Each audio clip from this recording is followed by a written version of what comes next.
Se trata del caso más paradigmático y más perverso de la persecución judicial o lawfare, doctrina que es una descendencia putativa de la doctrina de la seguridad nacional y que tiene su origen precisamente en la Academia de West Point, por un general que dijo, bueno, la desaparición forzada, masiva del enemigo, tiene muy mala prensa en los países periféricos, de manera que hay que crear...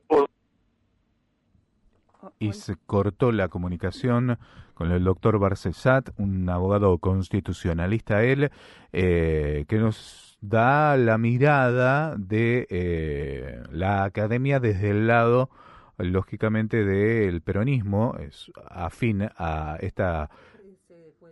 No sé si aún sigue siendo, pero fue el abogado de Cristina Kirchner. Sí, mucho tiempo ahora es... Y bueno, se me van todos los nombres, estoy muy mal. Te decía que avanza la organización de sendos actos. Hoy a las 3 de la tarde se van a reunir en el Instituto Patria varios legisladores nacionales con políticos cristinistas y movimientos sociales. El entorno de Cristina ya habla de la detención. Puntualmente, a partir del día viernes por la tarde empezó una andanada de títulos, de artículos, de noticias que dan por un hecho que la Corte Suprema de Justicia sería expeditiva en ordenar la detención de Cristina Fernández de Kirchner. Hemos recuperado a Barcesat. ¿Barcesat nos escucha? Sí, los escucho perfecto. Y ahora nosotros también. Decía que se trata de una doctrina generada en la Academia Militar West Point. El general que la formula establece que no es necesario la práctica que tiene tan mala prensa de la desaparición forzada masiva de personas para terminar con los enemigos políticos considerados por el establishment, y que por lo tanto el empleo del arma judicial es mucho más tolerable para lograr un efecto similar, ya que si bien no destruye a la persona humana como tal, la aniquila en lo que hace a la personería jurídico-política, su vida civil. Recordemos que la condena abarca la privación de libertad, abarca la inhabilitación a perpetuidad de ocupar cargo o función pública alguna, y el embargo por cifras que por supuesto son demoledoras para cualquier persona e imposibles por supuesto de ser satisfechas. Bueno, contra esto iniciamos una campaña bastante importante en varios países de Latinoamérica y de Europa, porque también allí lo emplean, que iba a tener un tribunal, o generar en el año 2020, un tribunal ético contra el lawfare. Lo integraban varios expertos de Naciones Unidas y representantes de los países latinoamericanos, y personalmente había sido honrado con la presidencia de ese tribunal ético, que lo que hace es poner en conocimiento de los pueblos lo peligroso de esta nueva arma para combatir y terminar con los enemigos políticos en el plano de su actividad e incidencia civil y política. Bueno, la pandemia lo impidió, pero debo decir críticamente que bajo el gobierno de Alberto Fernández, cuando tuvo conocimiento de esta iniciativa, en lugar de apoyarla, salió con una crítica tremenda y en defensa de los jueces del Poder Judicial de la Nación, que nadie desconoce que hay jueces probos, pero hay otros, y desgraciadamente son mayoría, que se han apropiado de este instrumento perverso y cuyo símbolo mayor fue esa foto del presidente de la Corte Suprema, expresidente doctor Lorenzetti, actual miembro y activo en esta aplicación del lawfare, junto a Sergio Moro de un lado y a Claudio Bonadío del otro. Ahí estaba la simbología latinoamericana del lawfare o guerra judicial. Bueno, en su momento, ya cuando se había cumplido la doble condena y algunos ya propiciaban que se hiciera efectiva la misma, señalamos la inconstitucionalidad de esto, pero al mismo tiempo, viendo la peligrosidad de que este tema llegara a manos de la Corte Suprema en la actual integración, señalamos la viabilidad de un indulto presidencial que, si bien la expresidenta lo rechazaba, porque indultar se indulta a los criminales convictos, en este supuesto había que acompañar esa medida con un proceso judicial de nulidad de cosa juzgada, formal, írrita y persecutoria. Bueno, esto, repito, no cuajó porque también hubo oposición a decretar ese indulto, y ahora estamos en esta situación de que la representante política de mayor adhesión y compulsa electoral está en situación de ser negada de acceder a un cargo por sus méritos y por el respaldo popular. Bueno, contra esto... Sí. Doctor, sí. Lo interrumpo porque quería preguntarle, ¿usted entonces entiende que la acusación que hizo el fiscal Diego Luciani sobre la expresidente no tiene validez? ¿Todas las pruebas que se presentaron no son válidas, son ilegítimas? Que se haya pronunciado, que la Cámara de Casación haya confirmado la sentencia, también habla de una ilegitimidad posiblemente digamos, de las pruebas presentadas. De una total ilegitimidad. Es un proceso ficcional. Se dice de ficción cuando aquello que se afirma en un enunciado no se corresponde con un hecho de la realidad presente al momento de la producción del enunciado, porque tiene dos fallas insalvables, dos nulidades absolutas que no pueden sino ser declaradas. La primera de ellas es que se quebrantó el principio de la inviabilidad de la doble persecución penal, porque muchos años atrás esta causa se inició en el juzgado del doctor Ercolini. Él se declaró incompetente por razones de territorio, ya que las obras públicas atacadas tenían sede en la provincia de Santa Cruz. Se mandó a la provincia de Santa Cruz, la justicia federal acepta la competencia, la causa recorre todo el espigón colectando las pruebas y se termina en un sobreseimiento confirmado en todo el espigón jurisdiccional argentino. Pero aquí que en un acto combinado entre la Cámara de Casación Federal Penal, su sala cuarta, y la Corte Suprema de Justicia de la Nación, se habla de que hay un informe, suerte de pericia de vialidad nacional, que no había sido tenida en cuenta en su momento, y por lo tanto dispone de reabrir la causa que ya gozaba del Instituto Constitucional de la Cosa Juzgada. La reabre, se la manda a Ercolini, es decir, aquel que se declaró incompetente recibe la causa y, quebrando la doctrina del acto propio, acepta esta nueva, ahora la competencia de esta nueva versión de la misma causa, y llega a lo que ha llegado, donde la otra falla de nulidad absoluta, insanable, es que no se ha advertido, o habiéndolo advertido se encubre, que es peor, que todos los certificados de obra, de trabajos realizados en la provincia de Santa Cruz, los certificados de obra son habilitados y la orden de pago proviene de los jefes de gabinete de ministros vigentes en aquella época. Es decir, el presidente, utilizando un término televisivo, no toca botón en este tema.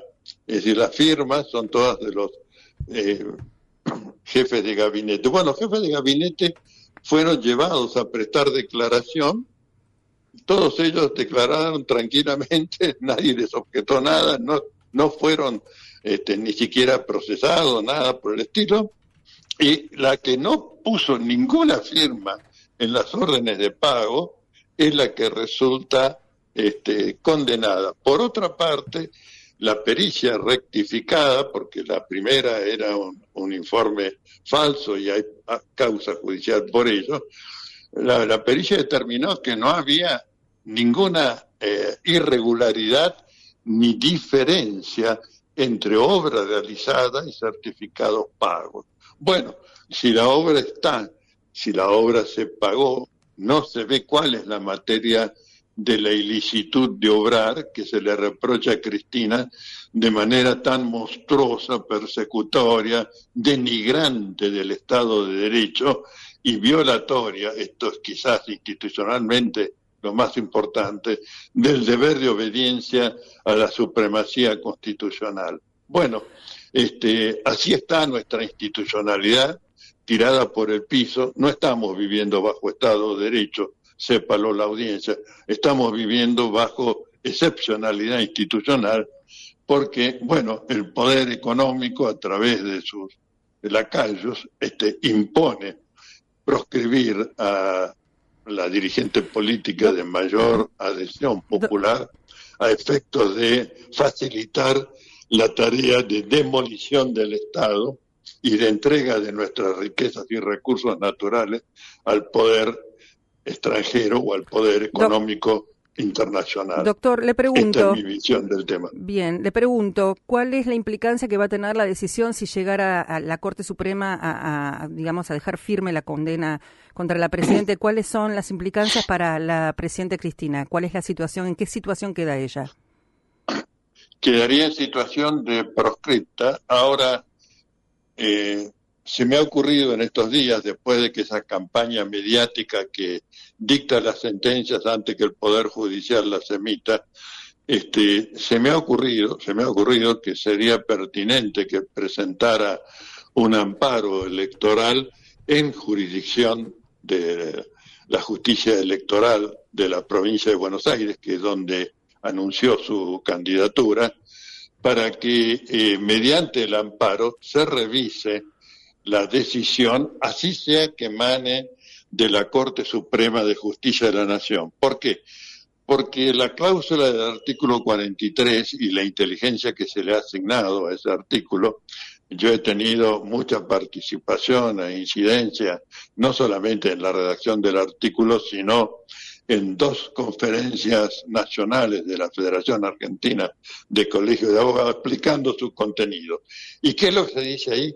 Que el amparo procede contra actos u omisiones de autoridades públicas o particulares. Bueno, autoridades públicas comprende a los 3 poderes del gobierno federal, es decir, al Ejecutivo, al Legislativo y a los jueces, porque los jueces pueden cometer efectivamente, como le están haciendo, actos notoriamente antijurídicos y lesivos de la institucionalidad. Bueno, entonces que promueva el amparo, reclamando como medida cautelar la suspensión de ejecutoria de la sentencia hasta que la misma sea revista bajo la figura de cosa juzgada, formal, y persecutoria, que tiene antecedentes, anticipo, en jurisprudencia de una mejor Corte Suprema de Justicia de la Nación. Doctor, más allá de un amparo, ¿hay alguna instancia más arriba de la Corte Suprema a la que pueda acceder? Sí, sí, sí la hay, el organismo regional y el internacional. Ajá. Me refiero a la Comisión Interamericana de Derechos Humanos, claro. Una medida cautelar suspensiva, Uh-huh. pero los tiempos de estas comisiones son, por más relevancia política que tenga el tema, no se acompasan a veces con la urgencia de la materia. Esto no significa que lo descarte, sino que señale que no el factor de procedencia y admisibilidad por el cual pongo las 2 manos al fuego, el de la medida cautelar suspensiva de la decisión que tome la Corte Suprema, sino que lo que me preocupa, y lo transmito en todo reportaje, es el tema de si se llegará a tiempo para que ella sea candidata, claramente. Doctor Barcesat, este fin de semana llamó mucho la atención la detención de Juan Grabois en ocasión de el recupero, apropiación, ocupación, llámelo como usted quiera, del Instituto Juan Domingo Perón, la ex casa del matrimonio. Se procedió a la detención de Juan Domingo, de Juan Grabois, perdón. Y después el jefe de la Policía Federal se encargó de señalar que fue por orden y cuenta de Patricia Bullrich, a consideración esta decisión del presidente de la Nación. La pregunta es, ¿puede un presidente ordenar detenciones? ¿No tendría que ser un juez o fiscal en el caso de que viera a un procedimiento, ilegal? ¿Un presidente puede ordenar una detención? Evidentemente era un procedimiento ilegal, porque el Poder Ejecutivo no puede tomar intervención en causas en trámite ni reponer las fenecidas conforme el claro texto de nuestra Constitución, y estoy hablando en este caso ya viene desde el texto histórico de 1853. Bueno, obviamente que el juez que dispuso el cese de la privación de libertad de Juan Grabois y otro compañero que estaba con él, conoce la Constitución, no como Milei ni Bullrich, mucho menos. Y esto es un claro ejemplo también del autoritarismo, por el cual hablo de que estamos en situación de excepcionalidad institucional y no así de Estado de Derecho. Ahora bien, esta actuación de ese juez debería ser un ejemplo a seguir para lo que refiere a los que se sienten por sobre la institucionalidad argentina y por sobre su vértice de la pirámide, que es la Constitución Nacional y los tratados internacionales de derechos humanos. Por eso la pregunta va directamente al proceder, porque esto es muy a lo Maduro, orden del Ejecutivo yendo a por alguien. No es pasible no sé de si un Maduro juicio. haría una cosa así, pero sí anticipo que respecto del decreto delegado por el cual se procede al cierre del Instituto Juan Domingo Perón, que es la instalación en una casa histórica que fue donde habitó el matrimonio del general Perón y su esposa Evita. Bueno, respecto de esto, estamos preparando una acción de amparo para anular ese decreto delegado, porque esto no es materia que provoque ninguna emergencia administrativa o financiera, que es donde tiene facultad delegada, lamentablemente, el actual presidente hasta fines de junio de este año. Bueno, con esto señalo que también la medida que ordena la destrucción de ese instituto es revisable en sede judicial, y a eso estamos apuntando con este texto que aguardo concluir en el día de la fecha, ¿no? ¿Y no es pasible el presidente de la Nación y Patricia Bullrich, su ministra de Seguridad, de alguna acción judicial, ya que no son autoridades constitucionalmente, valga la redundancia, constituidas para ejecutar órdenes policiales? Bueno, yo supongo que Grabois y las instituciones de las entidades de derechos humanos van a promover una reclamación en este sentido, porque es una privación ilegal de la libertad y un abuso de autoridad y violación de los deberes de funcionario público, es decir, abarca varias figuras del Código Penal, y así sea por una hora, que no fue mucho más extensa, que estuviera privado de su libertad ambulatoria, hay que darle una lección a este gobierno para que entienda que no puede ejercer la suma del poder público, no puede ser juez ni legislador, es titular de un poder político administrador y no otra cosa. Y le recuerdo a la audiencia que en el orden en que vienen propuestos los poderes en su regulación constitucional, primero viene el poder legislativo, luego el ejecutivo y finalmente el judicial. Doctor Barcesat, muchas gracias por su tiempo, ha sido muy amable en concedernos estos minutos. Que tenga buen día, muchas gracias. Hasta pronto.